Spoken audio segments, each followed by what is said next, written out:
Bismillahirrahmanirrahim. Assalamualaikum warahmatullahi wabarakatuh. Dia adalah pemuda pemilik lisan yang senantiasa bertanya dan hati yang berakal.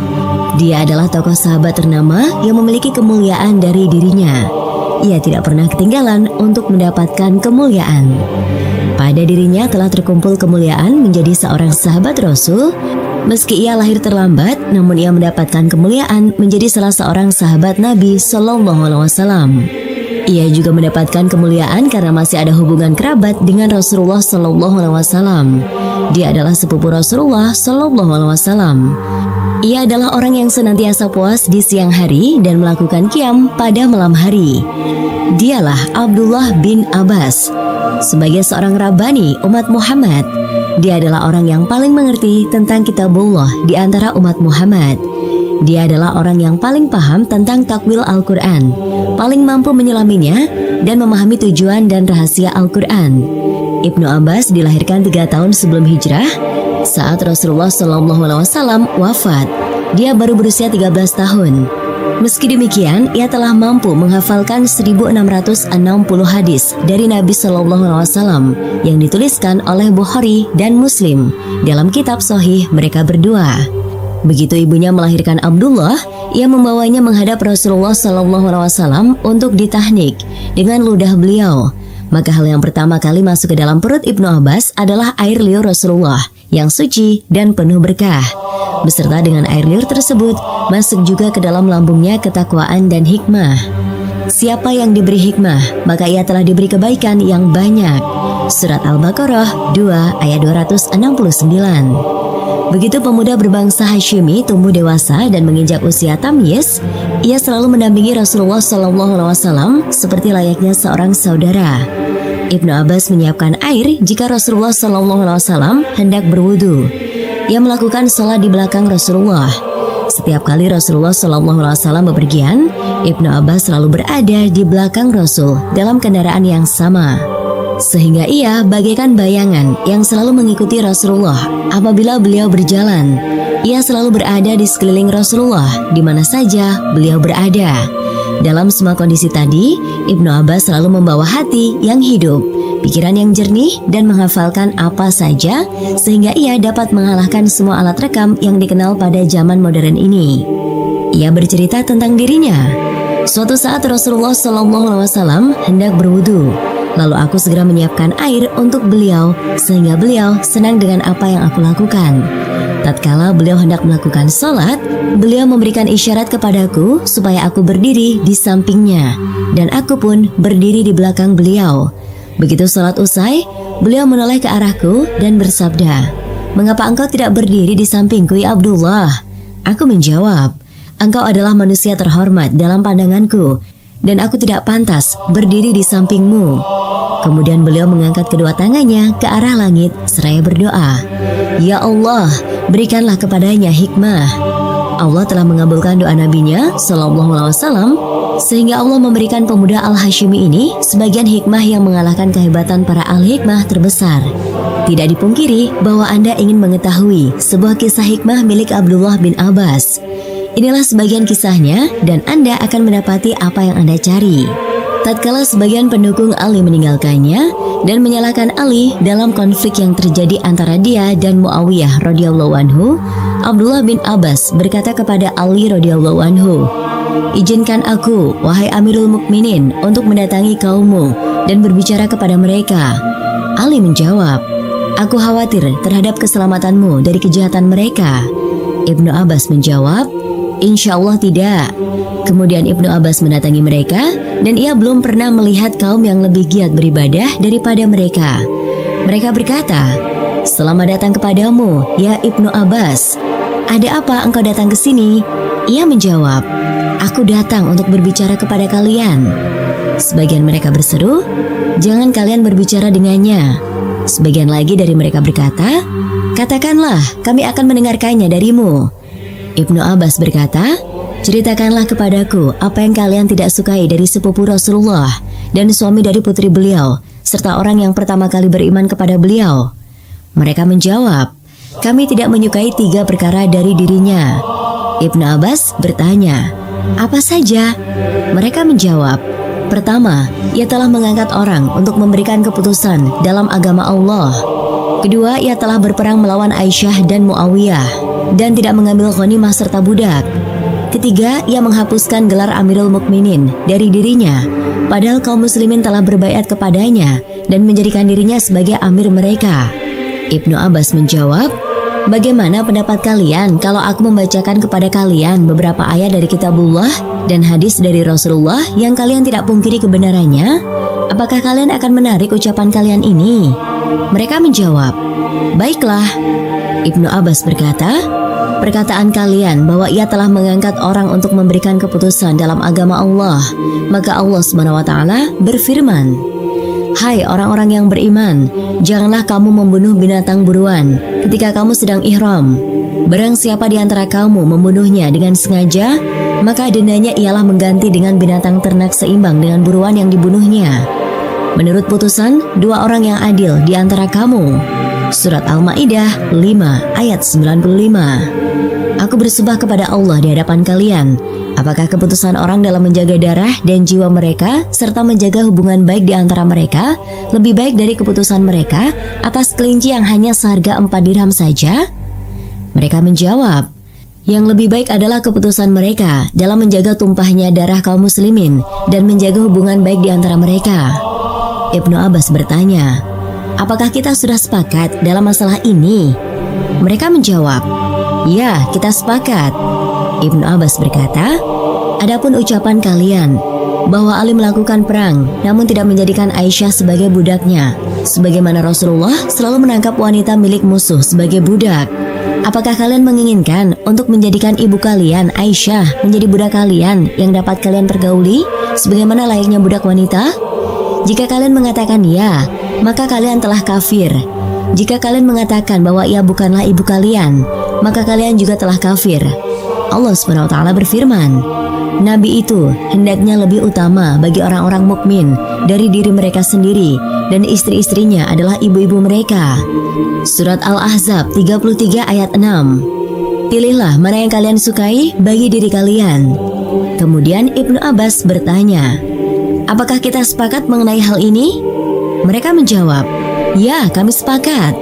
Ibnu Abbas berkata lagi, "Sedangkan perkataan kalian yang mengatakan bahwa Ali telah menghapuskan gelar Amirul Mukminin, itu disebabkan karena Rasulullah SAW saat beliau meminta kepada kaum musyrikin pada perjanjian Hudaybiyah untuk menuliskan dalam perjanjian damai yang beliau adakan bersama mereka.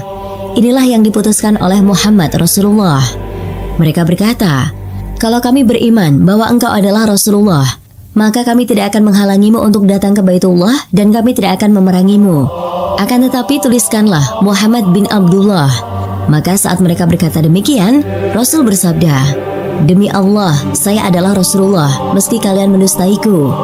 Ibnu Abbas bertanya, "Apakah kita sepakat dalam masalah ini?" Mereka menjawab, "Ya, kami sepakat." Maka hasil dari pertemuan itu dan hasil dari hikmah yang begitu mendalam yang ditampilkan Ibnu Abbas telah membuat 20.000 orang kembali bergabung dengan pasukan Ali. Dan masih ada 4.000 orang lagi yang berkeras untuk memusuhi Ali dan berpaling dari kebenaran. Pemuda bernama Abdullah bin Abbas ini telah menempuh semua jalan untuk mendapatkan ilmu dan mengeluarkan segala kemampuannya untuk meraihnya. Ia telah meminum air wahyu dari Rasulullah SAW selagi beliau hidup. Begitu Rasulullah SAW kembali ke pangkuan Tuhannya, maka Ibnu Abbas belajar langsung dengan para ulama sahabat. Ia bercerita tentang dirinya, "Jika aku mendengar ada sebuah hadis yang dimiliki oleh salah seorang sahabat Nabi SAW, maka aku akan mendatangi pintu rumahnya pada waktu Qailullah dan aku akan membentangkan selendangku di gerbang rumahnya. Maka debu pun berterbangan di atas tubuhku. Kalau aku ingin meminta izin agar diperbolehkan masuk, pasti ia akan mengizinkanku. Akan tetapi aku melakukan hal itu sebagai penghormatan terhadap dirinya. Jika ia keluar dari rumahnya dan melihatku dalam kondisi demikian, ia akan berkata, 'Wahai sepupu Rasulullah, apa yang membuatmu datang ke sini? Apakah engkau tidak berkirim surat saja sehingga aku datang kepadamu?' Maka aku menjawab, 'Aku yang lebih pantas untuk datang kepadamu. Ilmu itu didatangi, bukan datang sendiri.' Kemudian aku menanyakan kepadanya tentang hadis Rasulullah SAW. Sebagaimana Ibnu Abbas menghinakan dirinya saat menuntut ilmu, ia juga memuliakan derajat ulama. Inilah Zaid bin Sabit, sang penulis wahyu dan pemuka Madinah dalam urusan qadha, fikih, qiraat, dan al-faraid, yang saat itu hendak menunggangi kendaraannya. Lalu berdirilah pemuda Al-Hashimi bernama Abdullah bin Abbas di hadapannya, seperti berdirinya seorang budak di hadapan tuanya. Ia memegang kendali tunggangan tuanya. Zaid berkata kepada Ibnu Abbas, "Tidak usah kau lakukan itu, wahai sepupu Rasulullah." Ibnu Abbas menjawab, "Inilah yang diajarkan kepada kami untuk bersikap kepada para ulama." Zaid lalu berkata, "Perlihatkan tanganmu kepadaku." Ibnu Abbas lalu menjulurkan tangannya. Lalu Zaid mendekati tangan tersebut dan menciuminya seraya berkata, "Demikianlah kami diperintahkan untuk bersikap kepada ahlu bait Nabi kami." Ibnu Abbas telah menempuh perjalanan dalam menuntut ilmu yang dapat membuat unta jantan tercengang. Masruq bin Al-Ajda, salah seorang tabi'in ternama, berkata tentang diri Ibnu Abbas, "Jika aku melihat Ibnu Abbas, menurutku dia adalah manusia yang paling tampan. Jika ia berkata, maka menurutku ia adalah orang yang paling fasih. Jika ia berbicara, menurutku ia adalah orang yang paling alim." Begitu Ibnu Abbas merasa puas dengan obsesi yang dikejarnya sebagai penuntut ilmu, maka ia beralih menjadi seorang mu'alim yang mengajarkan ilmu kepada manusia. Maka rumah Ibnu Abbas menjadi seperti sebuah universitas bagi kaum muslimin. Benar, bagi sebuah universitas, seperti universitas yang ada pada zaman sekarang ini. Perbedaan yang mendasar antara Universitas Ibnu Abbas dan universitas masa kini adalah bahwa universitas pada masa kini memiliki puluhan bahkan ratusan dosen. Sedangkan Universitas Ibnu Abbas hanya memiliki seorang dosen saja, yaitu Ibnu Abbas sendiri. Salah seorang sahabatnya meriwayatkan, "Aku melihat Ibnu Abbas memiliki sebuah majelis yang dapat membuat bangga seluruh bangsa Quraisy. Aku pernah melihat banyak orang yang berkumpul di jalan menuju rumah Ibnu Abbas, sehingga jalan terasa sempit sekali dan mereka hampir menutupi jalan tersebut dari pandangan manusia. Lalu aku masuk ke rumah Ibnu Abbas dan kabarkan kepadanya bahwa banyak manusia berkumpul di depan pintu rumahnya. Ia berkata kepadaku, 'Siapkan air untuk aku berwudu.' Kemudian ia berwudu dan duduk. Lalu ia berkata, 'Keluarlah dan katakan kepada mereka, siapa yang ingin bertanya tentang Al-Quran dan hurufnya, maka masuklah.' Maka aku pun keluar dan aku katakan hal itu kepada mereka. Mereka pun masuk sehingga memenuhi seluruh isi rumah dan kamar. Tidak ada satu pertanyaan yang mereka lontarkan kecuali ia jawab. Bahkan ia menambahkan jawaban lebih dari apa yang mereka tanyakan. Kemudian ia berkata kepada mereka, 'Lapangkanlah jalan untuk sahabat-sahabat kalian.' Lalu mereka pun keluar semuanya. Kemudian ia berkata kepadaku, 'Keluarlah dan katakan, siapa yang hendak bertanya tentang tafsir dan takwil Al-Quran, maka masuklah.' Maka aku pun keluar dan aku katakan hal itu kepada mereka. Lalu masuklah orang-orang hingga seluruh rumah dan kamar terisi penuh. Tidak ada pertanyaan yang mereka lontarkan kecuali ia jawab. Bahkan ia menambahkan jawaban lebih dari apa yang mereka tanyakan. Kemudian ia berkata kepada mereka, 'Lapangkanlah jalan untuk sahabat-sahabat kalian.' Lalu mereka pun keluar semuanya. Kemudian ia berkata kepadaku, 'Keluarlah dan katakan kepada mereka, siapa yang hendak bertanya tentang halal dan haram serta fikih, maka masuklah.' Maka aku pun keluar dan aku katakan hal itu kepada mereka. Lalu masuklah orang-orang hingga seluruh rumah dan kamar terisi penuh. Tidak ada pertanyaan yang mereka lontarkan kecuali ia jawab. Bahkan ia menambahkan jawaban lebih dari apa yang mereka tanyakan. Kemudian ia berkata kepada mereka, 'Lapangkanlah jalan untuk sahabat-sahabat kalian.' Lalu mereka pun keluar semuanya. Kemudian ia berkata kepadaku, 'Keluarlah dan katakan kepada mereka, siapa yang hendak bertanya tentang faraid dan sebagainya, maka masuklah.' Maka aku pun keluar dan aku katakan hal itu kepada mereka. Lalu masuklah orang-orang hingga seluruh rumah dan kamar terisi penuh. Tidak ada pertanyaan yang mereka lontarkan kecuali ia jawab. Bahkan ia menambahkan jawaban lebih dari apa yang mereka tanyakan. Kemudian ia berkata kepada mereka, 'Lapangkanlah jalan untuk sahabat-sahabat kalian.' Lalu mereka pun keluar semuanya. Kemudian ia berkata kepadaku, keluarlah dan katakan kepada mereka, siapa yang hendak bertanya tentang bahasa Arab, syair, dan ucapan bangsa Arab yang asing, maka masuklah. Maka aku pun keluar dan aku katakan hal itu kepada mereka. Lalu masuklah orang-orang hingga seluruh rumah dan kamar terisi penuh. Tidak ada pertanyaan yang mereka lontarkan kecuali ia jawab. Bahkan ia menambahkan jawaban lebih dari apa yang mereka tanyakan. Periwayat kisah ini berkata, jika bangsa Quraisy bangga akan hal ini, sudah sepantasnya lah mereka bangga. Ibnu Abbas radhiyallahu anhu lalu membagi ilmu yang ia miliki pada beberapa hari sehingga hal tersebut tidak terjadi lagi kerumunan manusia di pintu rumahnya.